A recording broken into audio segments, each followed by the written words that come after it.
Et je vais dire ici que la voie de la libération que nous recherchons, il est important pour nous de savoir que cette voie ne peut se passer, ne peut se réussir que lorsque nous nous adossons, lorsque nous nous appuyons sur Allah subhanahu wa ta'ala. Or, il se trouve que le peuple du Niger a déjà l'islam. C'est le dénominateur commun de ce peuple du Niger. Et c'est la voie, la source de sa force et de sa puissance. J'ai eu l'occasion de dire que la puissance et la force a deux sources. La puissance ou la force a deux sources. Une source spirituelle et une source matérielle. Il y a en réalité deux types de puissance. Une puissance spirituelle et une puissance matérielle. Et j'ai eu à dire que, en réalité, et beaucoup de gens malheureusement ne le savent pas, c'est la puissance spirituelle qui engendre la puissance matérielle. Et nous avons pour preuve le vécu du prophète Muhammad sallallahu alayhi wa sallam, qui a passé 13 ans en train de construire la puissance spirituelle de sa communauté pendant la période mécoise de sa mission.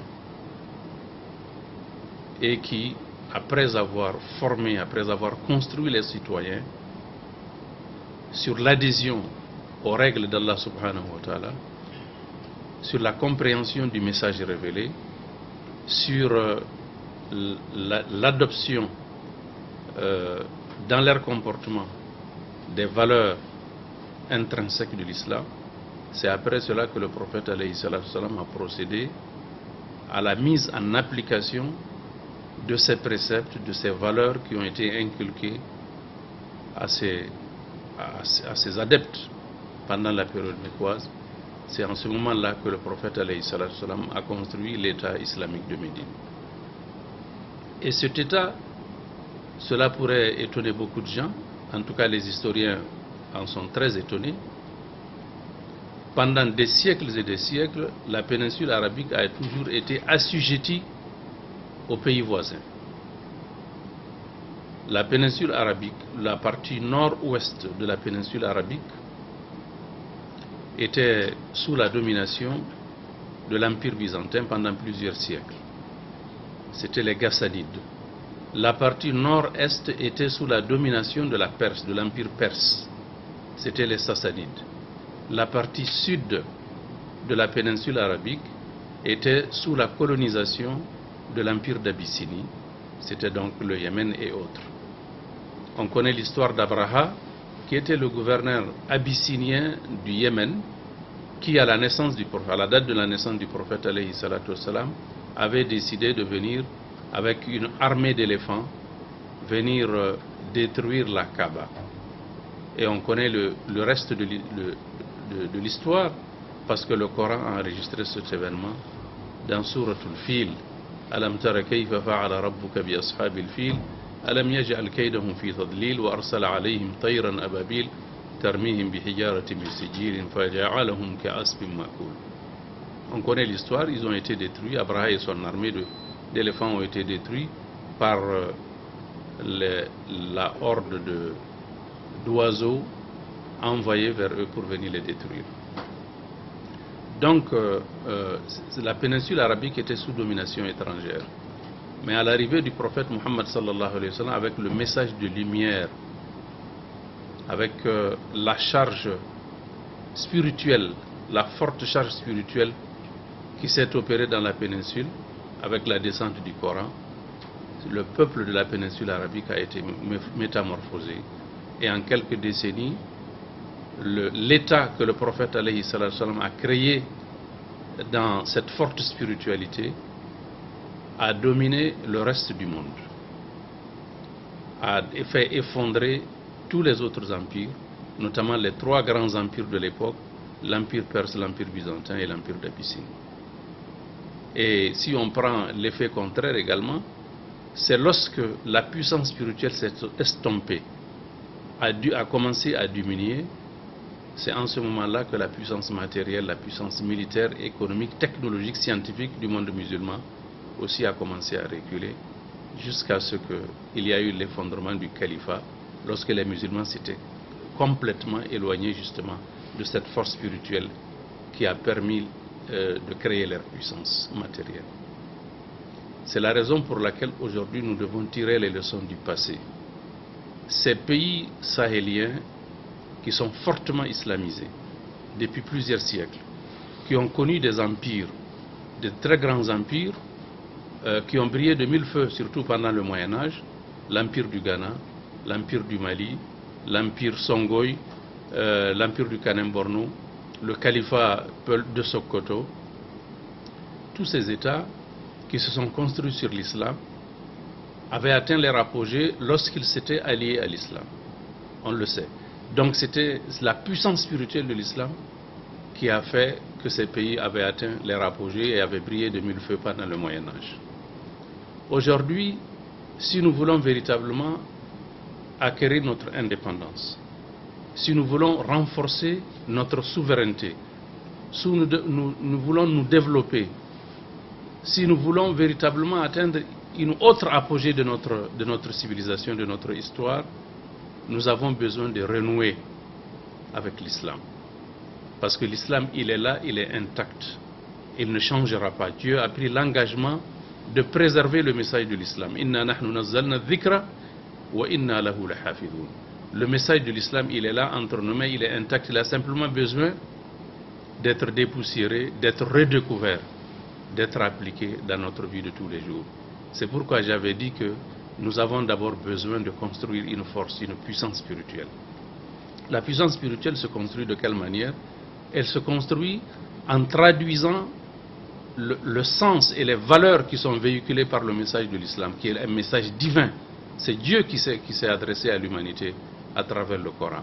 Que nous puissions justement assimiler, que nous puissions appliquer, que nous puissions vivre dans notre vie de tous les jours les enseignements de l'islam pour que nous soyons des citoyens exemplaires. C'est la foi en Dieu qui nous permet d'être véritablement les vrais dépositaires de cette mission que Dieu a confiée à l'être humain, le vicariat ou le califat, à l'istikhlaf. Ce sont les croyants qui sont censés être les vrais califes de Dieu sur terre. Un mécréant, quelqu'un qui ne connaît pas Dieu, quelqu'un qui ignore Dieu, ne peut pas représenter Dieu sur la terre. Ce sont les croyants qui ont cette mission. C'est aux croyants que Dieu a confié cette mission. Et ces croyants n'ont pas de couleur, ils n'ont pas de race, ils n'ont pas d'origine, ce sont des êtres humains. Tous les êtres humains se valent. Il n'y a que leur proximité vis-à-vis d'Allah subhanahu wa ta'ala. Il n'y a que leur adhésion aux règles que Dieu a édictées à travers ses messages révélés qui font d'eux des êtres supérieurs. C'est pourquoi le prophète a dit alayhi salatu wassalam que tous les êtres humains se valent. Il n'y a pas de supériorité d'un arabe vis-à-vis d'un non-arabe, bien que le message du Coran ait été révélé en arabe. Il n'y a pas de supériorité d'un arabe vis-à-vis d'un non-arabe.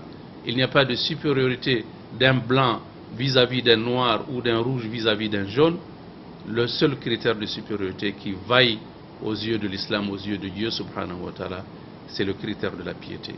Donc si nous acceptons tout sahéliens que nous sommes, si nous acceptons d'adhérer au message de Dieu, si nous acceptons de nous approcher d'Allah subhanahu wa ta'ala, d'être plus proches de Dieu que les autres, nous allons être valorisés par Allah subhanahu wa ta'ala, nous allons être choisis, nous allons être élus par Allah subhanahu wa ta'ala pour devenir ses amis, pour devenir ses alliés, pour être forts, pour être puissants, comme ça a été le cas des Sahéliens pendant le Moyen-Âge, comme cela a été également le cas des Arabes qui étaient derrière toutes les communautés et qui par l'islam sont devenus les premiers à un certain moment.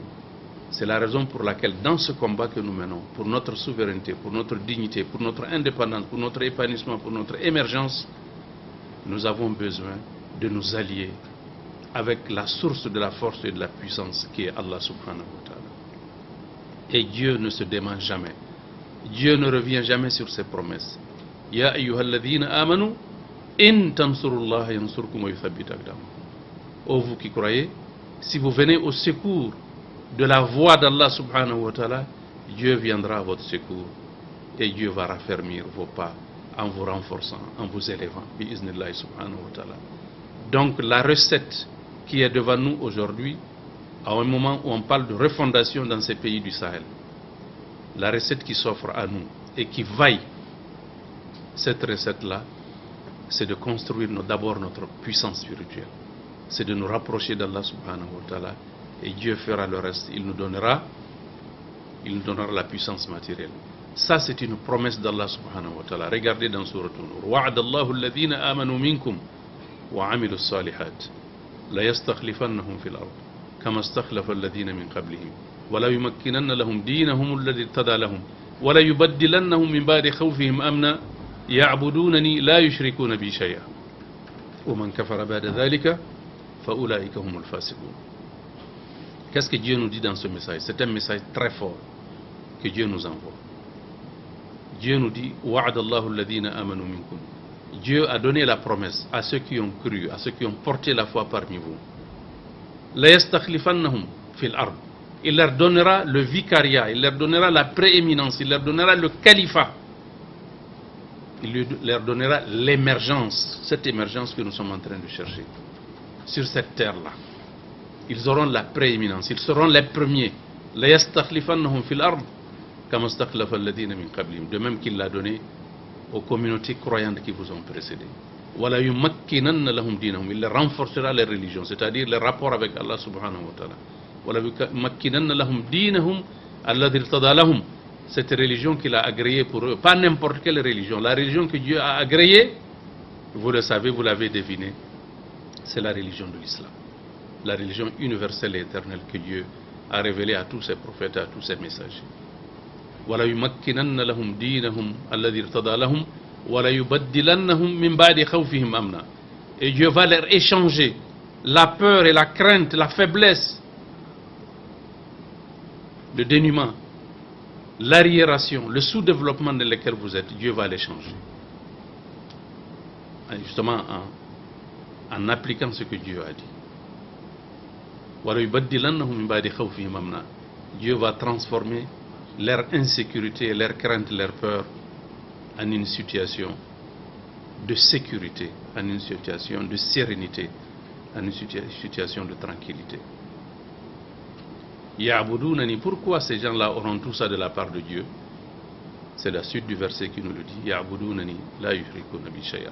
Parce qu'ils m'adorent et ils ne désignent aucun associé à mon égard. C'est-à-dire qu'ils adorent Dieu, lui seul, et ils ne lui désignent aucun associé. On n'a peur de personne quand on est croyant.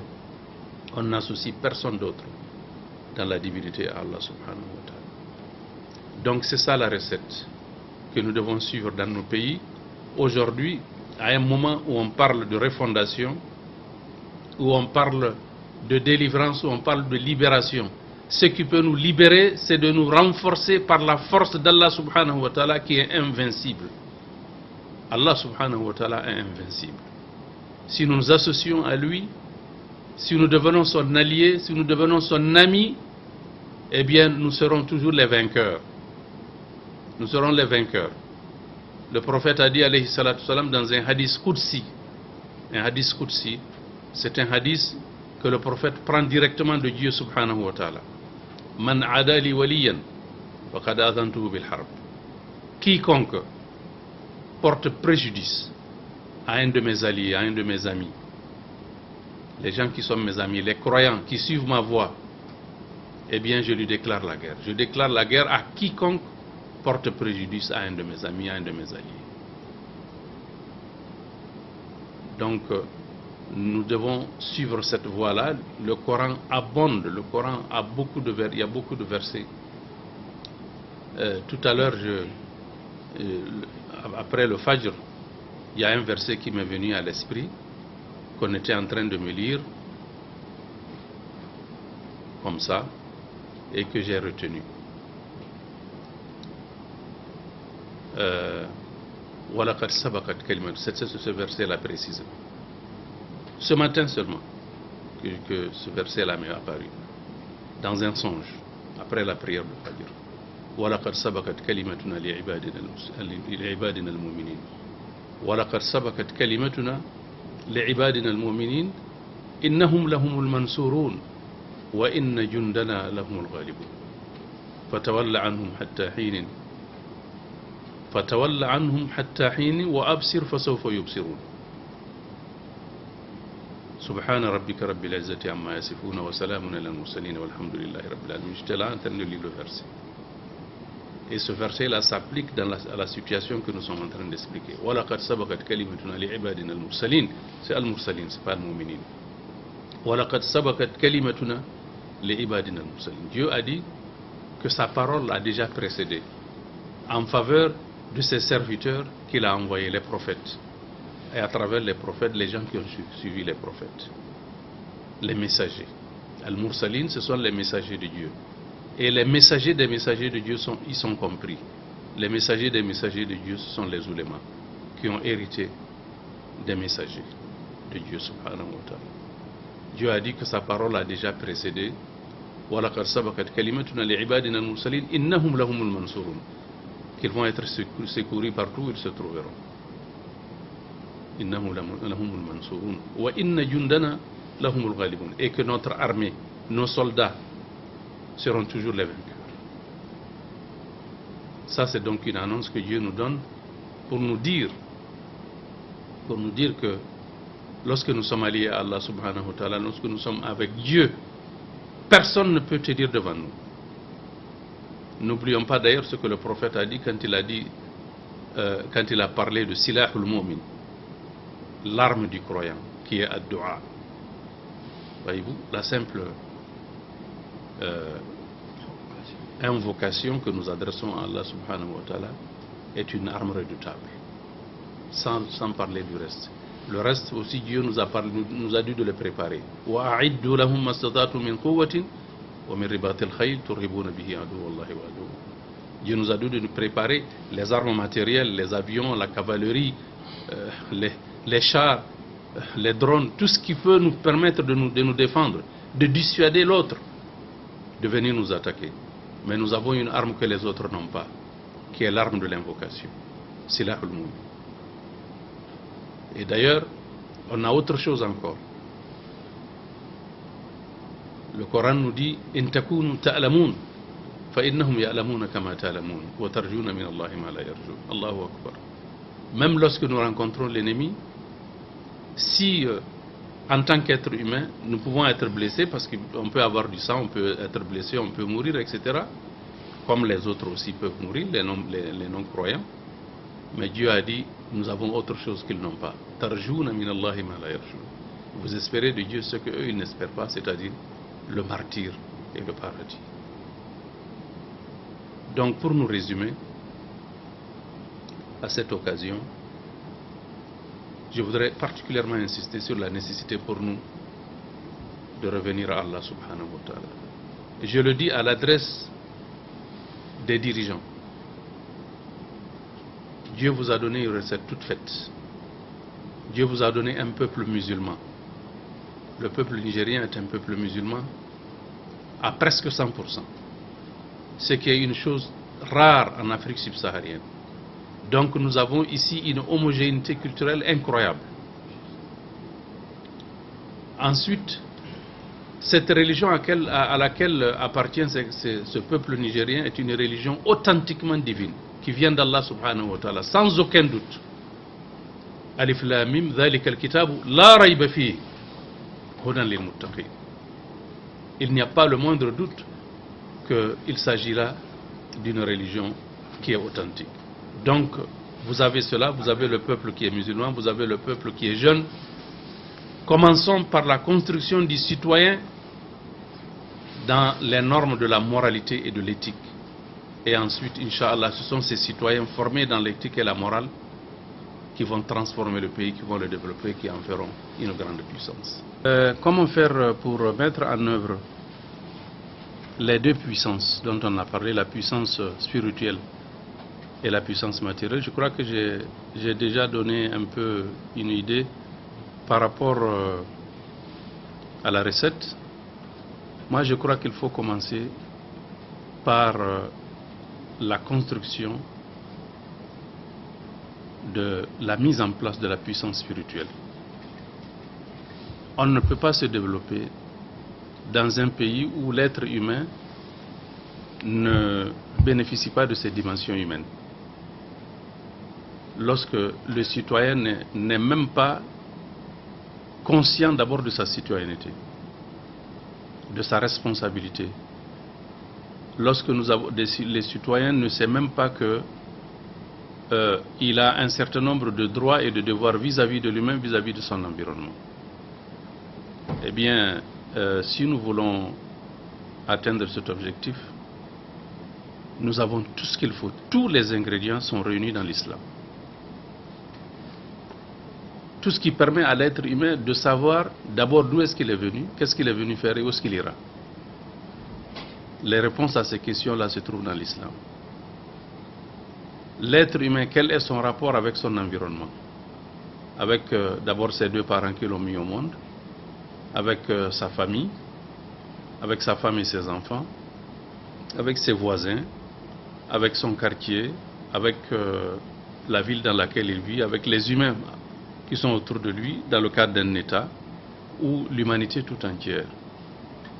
Lorsque l'islam nous parle également, nous enseigne, nous donne tous les ingrédients, tout ce qu'il faut pour savoir comment nous devons nous comporter vis-à-vis de notre environnement naturel, les végétaux, les minéraux, etc.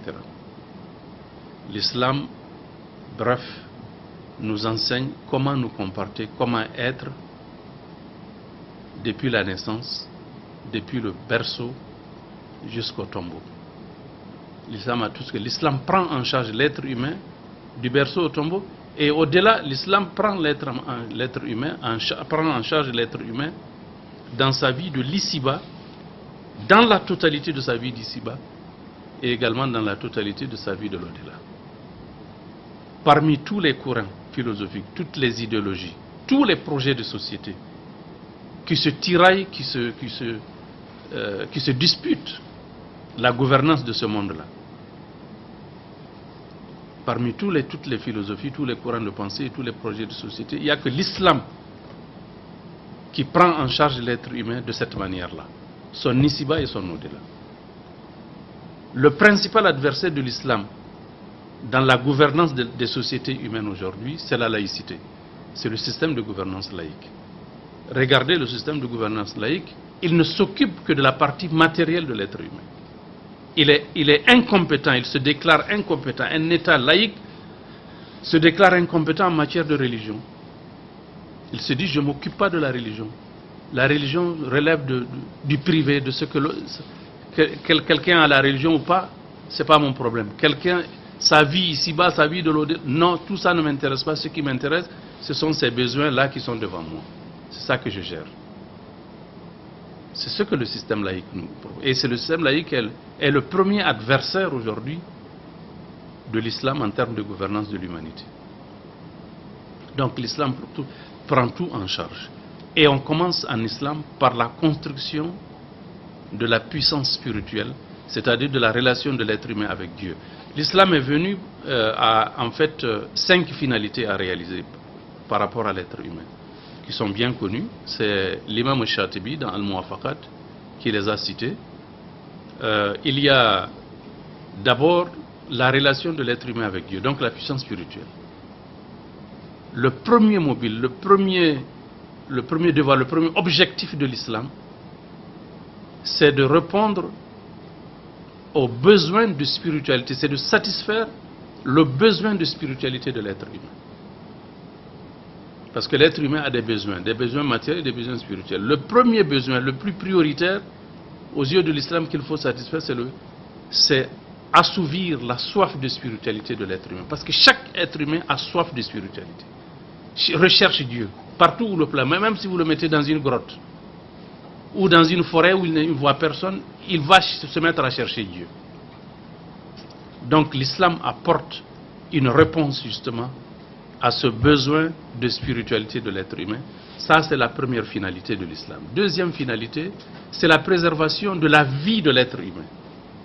La vie de l'être humain, aux yeux de l'islam, est extrêmement importante. Sa vie physique. Le premier, c'était sa vie spirituelle. On a parlé de vie spirituelle.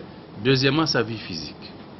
Et l'islam a pris un arsenal. Le premier cas, j'ai eu l'habitude de le dire, l'islam a pris tout un arsenal de législation pour préserver la vie spirituelle de l'être humain, c'est-à-dire son islamité, son rapport avec Allah subhanahu wa ta'ala. C'est pourquoi l'islam gère en priorité, c'est comme ça qu'on peut obtenir un être humain. L'être humain, s'il est détaché de Dieu, il cesse d'être un être humain. C'est pourquoi on a besoin de l'amarrer véritablement sur la voie de Dieu subhanahu wa ta'ala pour qu'il reste un être humain viable, qu'il soit utile à lui-même, utile à sa société.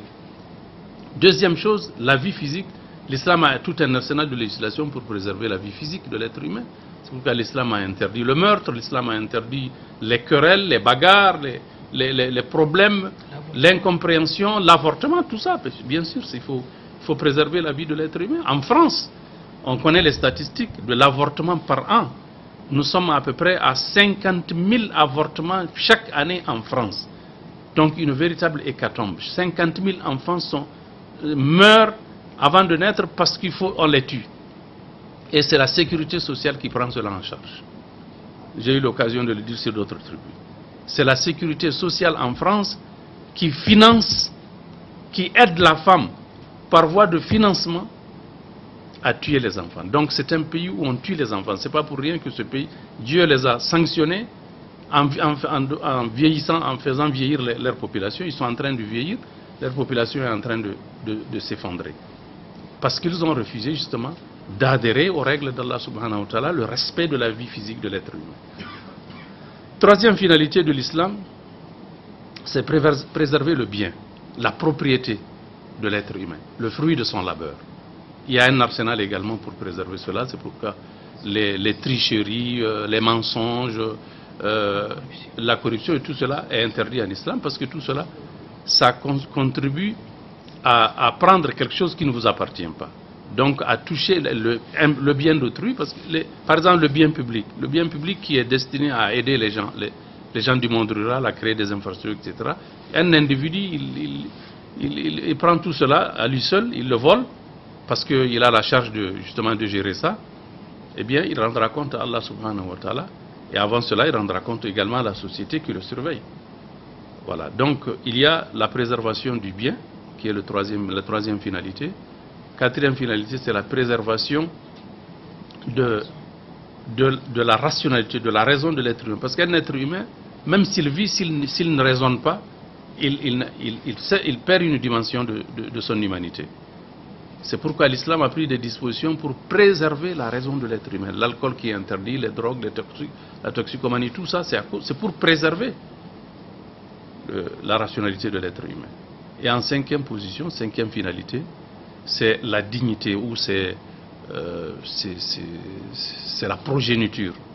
La progéniture, c'est-à-dire que l'être humain ne saurait naître en dehors du cadre que Dieu a indiqué, le cadre de la famille. Dans les autres pays où on ne respecte pas justement cette finalité, il n'y a plus de famille, il n'y a plus d'abord de mariage, parce que c'est le mariage qui donne lieu à une famille. Ensuite, il n'y a pas de famille. Les gens sont individualisés et les gens sont fragilisés. Il n'y a pas de solidarité, parce qu'ici, la famille est le premier creuset de la solidarité dans la société. S'il n'y a pas de famille, donc il n'y a pas de solidarité, les gens sont individualisés, laissés à eux-mêmes, que ce soit les vieillards, que ce soit les femmes, que ce soit les enfants, etc. Chacun est de son côté. Et la société est fragilisée. Donc l'islam est venu pour construire l'être humain sur ces fondements, sur ces bases-là. C'est ce que j'appelle la puissance spirituelle de la société ou du pays. Si nous avons ça, ensuite, c'est ça qui va engendrer la puissance matérielle. Parce que ce sont des individus formés, des individus moralisés, des individus qui vivent, qui baignent dans l'éthique et la morale. Ce sont ceux-là qui vont gérer la société. Ce n'est pas les anges qui vont descendre pour venir gérer une société, ce sont les humains qui sont là. Donc la qualité de la gestion de la société dépend des gens qui gèrent la société. Si c'est des gens qui sont proches d'Allah subhanahu wa ta'ala, qui craignent Dieu, qui savent qu'ils vont rendre compte à Allah subhanahu wa ta'ala, qui savent que si les humains ne les voient pas dans ce qu'ils font, l'œil de Dieu est en permanence braqué sur eux, eh bien donc ils vont réfléchir par 1000 fois avant de poser un acte, pour que cet acte soit justement conforme à la volonté d'Allah subhanahu wa ta'ala.